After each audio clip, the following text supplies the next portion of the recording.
Banorët e 7 fshatrave në njësinë administrative Suç në bashkinë e Klosit kundërshtojnë ndërtimin e 2 hidrocentraleve. Ata kanë zhvilluar disa protesta deri tani ndërsa shprehen se janë totalisht kundër ndërtimit të këtyre 2 hidrocentraleve, pasi sipas tyre shkatrohet ekosistemi, nuk do të ketë ujë të pishëm dhe përvaditje. E vetmja pasuri që ka Kurdaria është ky pru.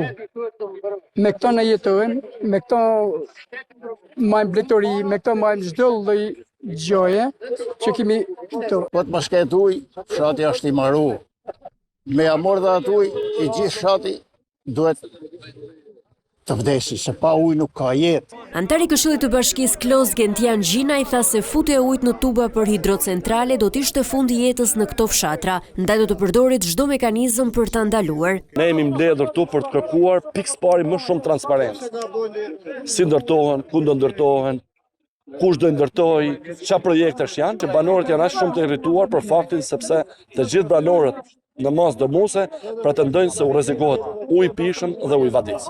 I pranishëm në këtë protestë ishte edhe deputeti Agron Mala, i cili deklaroi mbështetjen e tij ndaj banorëve, si dhe u shpreh se do të kërkohet anullimi i gjithë procedurës për ndërtimin e 2 hidrocentraleve. Unë jam zbashur këtu me banorët, do të nisim një nisëm për të shkuar deri në fund këtij procesi, sepse shihet që ka parregullsinë dhe gjërat publike në këtë proces, për të shkuar deri në fund dhe për ta pasur si është në të vërteta e këtij procesi. Banorët paralajmëruan vijimin e rezistencës së tyre, si dhe kërkuan nga institucionet vendore qendrore të ndalin zbatimin e projektit.